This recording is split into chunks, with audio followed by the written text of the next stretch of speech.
Hello everyone, welcome to my channel. Today we're gonna take a quick but true look at Rematch. We will try to cover everything from bugs in the game to its gameplay, the state of the servers, and the question of whether it's worth buying today as quickly as possible. Let's get started. Rematch is actually a game with high potential based on competitive gameplay, but unfortunately some technical issues still persist. For example, you suddenly realize there is no connection between what's happening on your screen and what's actually happening in the game. Or when you are the goalkeeper, even if the ball comes towards you, you might witness a goal being scored when the keeper should have caught it. These are just examples of some kinds of bugs you might encounter in the game. So, is the game improving in this regard? That's actually the important point. I can say that improvements are being made, albeit not very quickly. For instance, in the early days of the game, the ball wouldn't stick to your character, and you were forced to only pass. You couldn't even shot. I don't remember exactly which patch fixed it, but that bug doesn't happen anymore. And also on average 3 or 4 patches comes out per month, and these patches aim to eliminate bugs as much as possible. Playability. Rematch is a game that has been evolving since its first day. We could say it has transformed from a game where you could do more individually into one where playing as a team has become more necessary. I remember watching a video where the developers mentioned about their motto while making the game. They actually wanted to create a project where the team play stands out even while performing fantastic moves. In some aspects, your character might not feel as agile as before, but this is actually an intentional change. However, it's not a negative situation that affects the game 100%.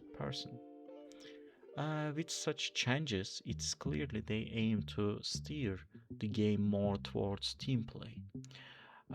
Let me describe the effect of this situation like this. We can say there are fewer selfish players compared to before, since their options or individual effectiveness have diminished. They eventually have to release the ball from their feet, and you can get involved in the game too. But there's still this issue. There is a genuine football ignorance within the player base. You might encounter a lot of incapability from not knowing how to position themselves to never anticipating the moves you want to make. So playing with people you can communicate with will be more beneficial for you. The reason I mention this is that I played solo ranked and reached the elite level. Unfortunately, I must point out that it wasn't as easy as the games I played with my friends. When it comes to servers, there are complaints about matchmaking taking too long. The three of us, my friends, select the direct European server to enter 5 vs 5 ranked games. We find a game within an average of 1 or 2 minutes. However, when we select the Turkish server, sometimes it takes 8 or 10 minutes, and even with that we can't find a game. Additionally, when you select Europe and connect to the game, there is a high probability of experiencing 50 or 70 ms latency.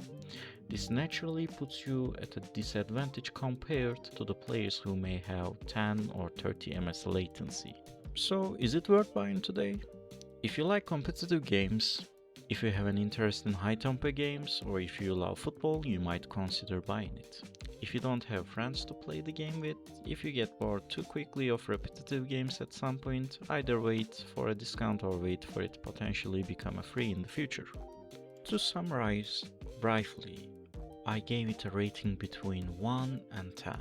If 10 is very buggy and 1 is bug free, I would say it's around 3.5 in terms of bugs. Playability is 6.5, maybe even 7. Servers are clearly a 5 out of 10, and I will leave it up to you decide whether it's playable today. And thank you for watching my video. You can let me know what would you like to see in the next video.